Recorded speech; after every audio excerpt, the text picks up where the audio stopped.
दुखी है कि रहमान नहीं मिलता। पंडित दुखी है कि भगवान नहीं मिलता। भगवान जी कहाँ रहते हैं? ओढ़ में।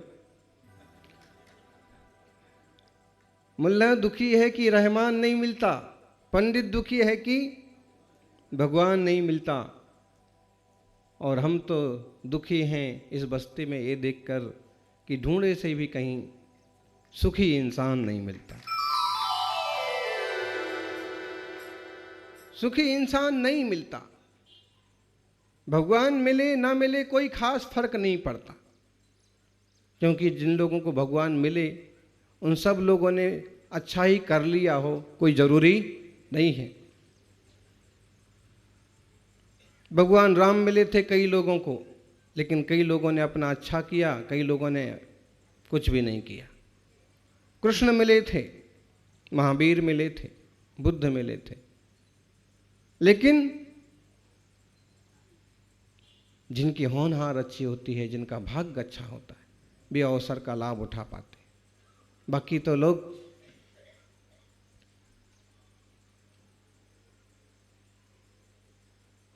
बस दुखी रहते हैं, पिंजरे के पंछी, और पिंजरे के पंछी की तरह दुखी रहते हैं। दर्द किसने पाला है? दुख का कारण क्या है? तुम खुद। अगर तुम्हें सच्ची समझ हो गई तो दुख का कोई कारण नहीं है। हमारे सामने एक बहुत सुंदर सी गाथा है, प्राकृत का वाक्य है, पाणी पाणा हिंतो अधिसरलमणीय सहाणु हवम अपाण मजानंतो निरथयम कालम खवेदी। ऐसे कहते हैं कि पानी पीने से भी सरल है अपने आप को पा लेना, सुखी हो जाना, शांत हो जाना। पानी पीने से सरल कैसे हो सकता? सबसे सरल काम क्या है? बहुत सरल है पानी पीना। कमाने के लिए तो मेहनत करना है, भोजन बनाने के लिए आग इकट्ठी करना है, साग सब्जी इकट्ठी करना है, लेकिन पानी पीने के लिए यूं नदी बह रही है और आराम से पानी पी लो। और अब तो नदी, बहती हुई नदी का पानी तो बहुत दुर्लभ हो गया। डब्बे में भरा रखा हो प्लास्टिक का। पाणी पाणा हिंतो अधिसरलमणीय सहावानुभवम। अपने आत्म स्वभाव का, अपनी शांति का, अपनी निर्मलता का अनुभव इतना सरल है, तो फिर तो दुखी क्यों है व्यक्ति?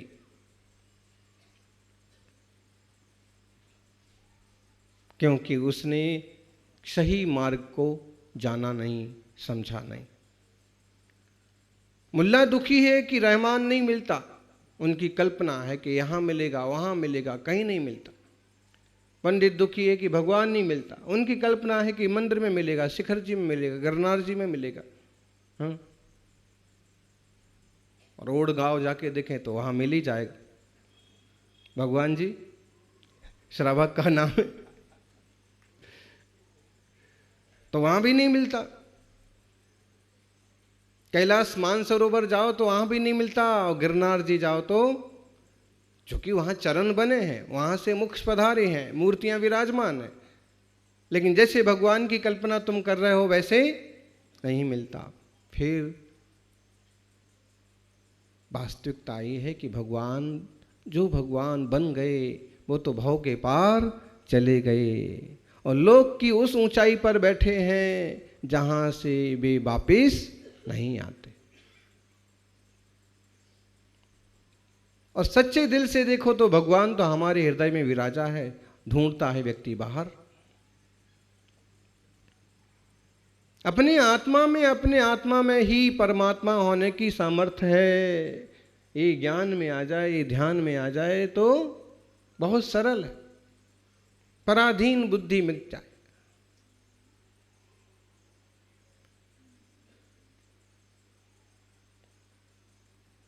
हीनता की भावना खत्म हो जाए। और दूसरों से सुख मिलता है, आनंद मिलता है, ये सब वहम है। सुख और आनंद कहाँ से आता है जी? बोलो भगवान जी,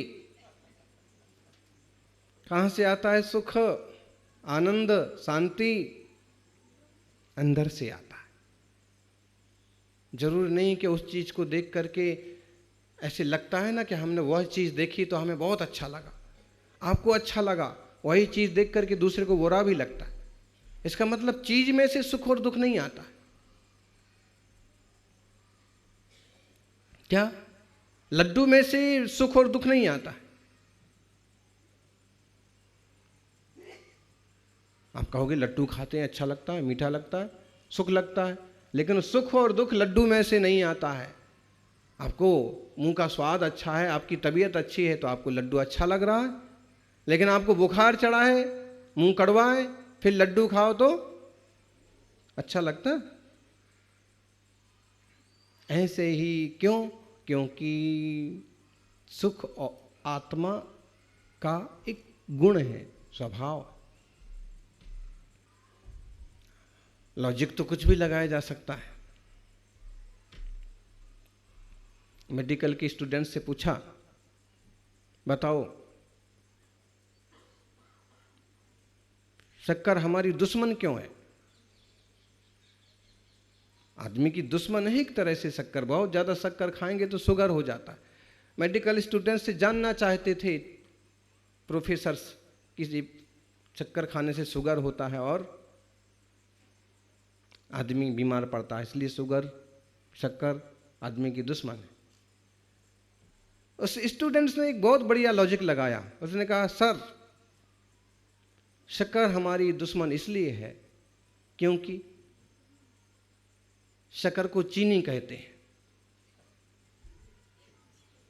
और चीनी की चाशनी बनती है तो उसको पाक कहते हैं, और चीनी और पाक दोनों हमारे दुश्मन हैं,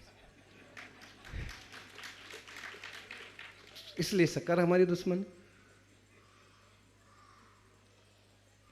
लॉजिक तो कुछ भी लगाओगे कि हमने इसके कारण से दुखी हो गए, हम इस कारण से दुखी हो गए।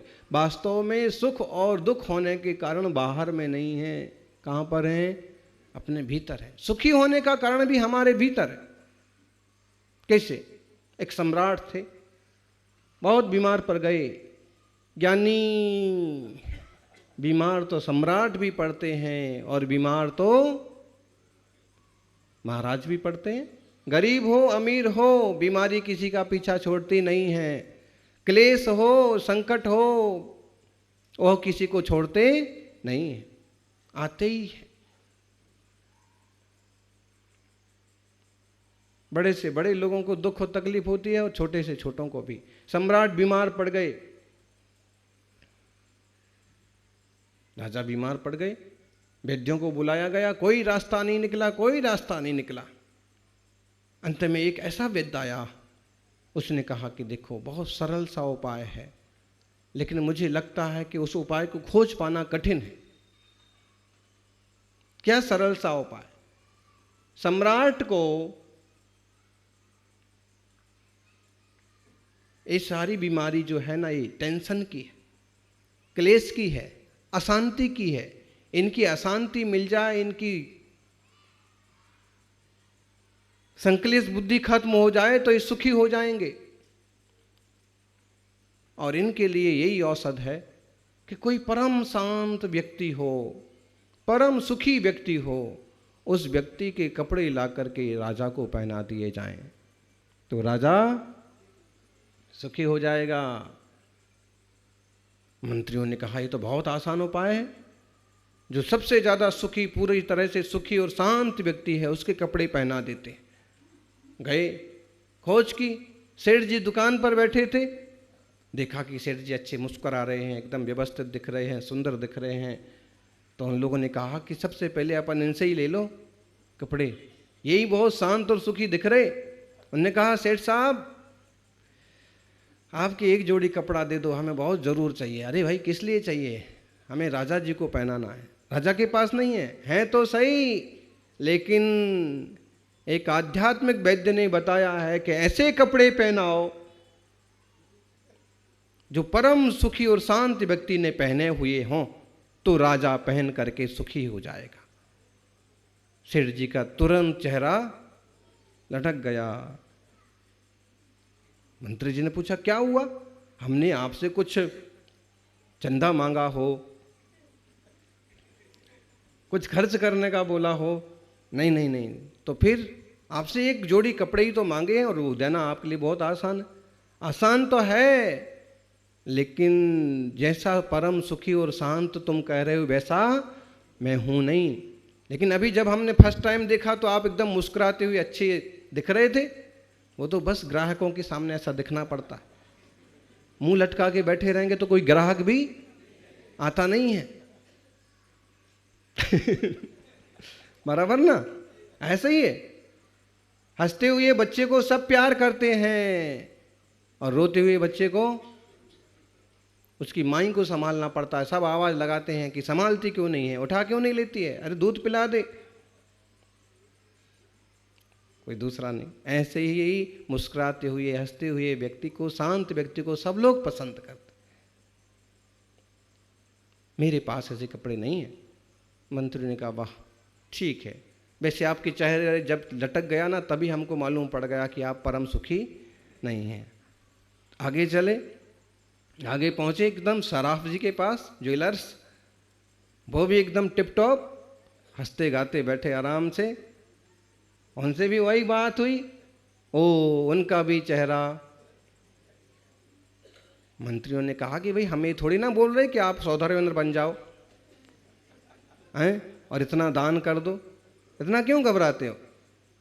एक जोड़ी कपड़े ही तो बोला। अरे भाई, मेरे पास भी वैसे कपड़े तो बहुत हैं, लेकिन मैं परम सुखी और शांत नहीं हूं। फिर किसके पास आए? पुरोहित जी के पास पहुंचे। उनकी तो अच्छी खासी आमदनी होती थी हैं। जरा सा एक का विधान कराया कि एक का हवन कराया कि 101।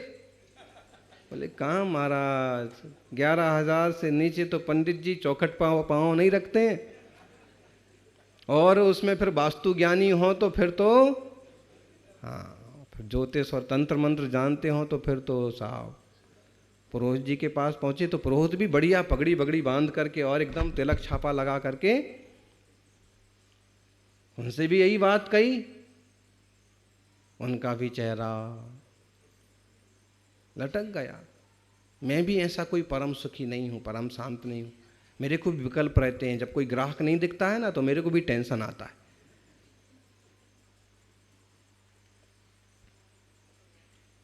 हाँ, आजकल लोग ज़्यादा ही विज्ञान समझने लगे और वो मंत्र तंत्र पर, ज्योतिष वास्तु पर ज़्यादा भरोसा नहीं करते हैं। इसलिए बस मैं कोई ज़्यादा सुखी नहीं हूँ और मेरे से तुमको ये मिलने वाला नहीं है। वो खोज में चले, एक सुखी व्यक्ति की खोज में पूरा शहर छान माला, राजधानी छान मारी, राज्य छान लिया, लेकिन निराश हो गए कि शायद ऐसा आदमी मिलना दुर्लभ है।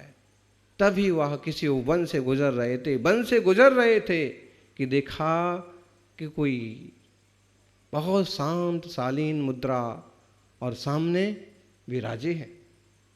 कहाँ बैठे हैं? पेड़ के नीचे बैठे हैं। मुनिराजों की तो ऐसी दशा होती, परम शांत दशा में। और देखा कि एकदम अभी तक जो जो चेहरे देखे थे उन पर मुस्कान तो थी, लेकिन मुस्कान के भीतर भी फुस्कान थी, कुछ ना कुछ। हाँ, लेकिन इस मुस्कान में तो कुछ अलग ही आकर्षण है, अलग ही।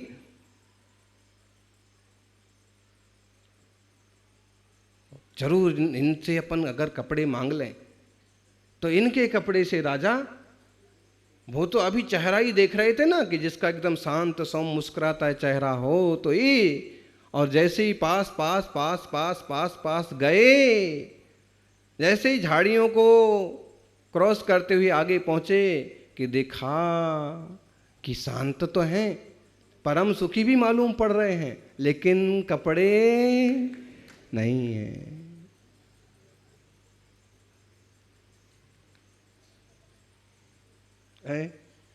सच्ची पूछो तो जहां कपड़े हैं वहीं लफड़े हैं। और इस तरह से ज्ञान पूर्वक जिनने वस्त्र का भी त्याग कर दिया, उनके जैसा कोई संत दुनिया में मुश्किल। परम ब्रह्मचर्य की साधना, परम शांति की साधना, आत्म स्वरूप में स्थिरता। जाके बैठ गए मंत्री जी,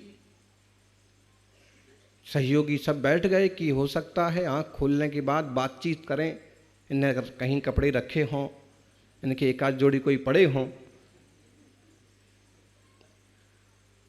जैसे ही मुनीश्री का ध्यान पूरा हुआ तो सब इतना तो जानते थे कि संत को नमस्कार करना होता है। नमस्कार किया और कहा कि बस आपसे जरा सा आशीर्वाद चाहिए। मुनिवर बोले कि जरा सा क्या, हम तो ढेर सारा आशीर्वाद दे देंगे, आशीर्वाद देने में क्या कंजूसी, लेकिन आशीर्वाद के रूप में मुझे हमें आपके एक जोड़ी कपड़े चाहिए। मुनिवर ने कहा कि कपड़े तो मेरे पास नहीं। मंत्री जी ने पूरी कथा बताई कि राजा बीमार हैं और उनको बिल्कुल शांत व्यक्ति के कपड़े पहना दिए जाएं तो सुखी शांत हो जाएंगे, उनकी आकुलता व्याकुलता मिट जाएगी। मुनिवर ने कहा, ज्ञानी, किसी के कपड़े पहनने से कोई शांति नहीं आती है। लोग वो तावीज भेजते हैं, तावीज पहनोगे तो तुमको शांति आ जाएगी, हैं? मालूम पड़ा कि सोने का तावीज पहनने के बाद अशांति और बढ़ जाती, कहीं इसी को कोई ना झपट लेवे, हैं? तुम सोने की अंगूठी में अनिलम का रत्न पहनोगे तो शांति आ जाएगी, व्यापार चलने लगेगा, क्लेश कम हो जाएंगे। मालूम पड़ा इसी का ही क्लेश हो गया, यूं पहनी थी और वहां कहीं निपक गई तो अब कहाँ गई जी। तो मुनिवर बोले, ज्ञानी, कपड़े पहनने से, कपड़े उतारने से, कपड़े बदलने से कोई शांति नहीं आती। शांति तो अपने भीतर से आती है, अपनी ज्ञान से आती है, अपनी निर्मलता से आती है, स्वरूप को समझने से आती है। इसलिए सम्राट को बोलो कि उलझना छोड़ दे में और समझ ले में कि ना तुम कुछ लाए थे और ना तुम्हें कुछ ले जाना है। टेंशन इसी का है कि मैं ये कैसे पाऊँ, ये कैसे संभालूँ, ये किसकी रखवाली कैसे करूँ, इनको अपना कैसे बनाऊँ, दुश्मनों से कैसे बचूँ। और जब ये समझ में आए कि खाली हाथ आए थे और खाली हाथ जाएंगे,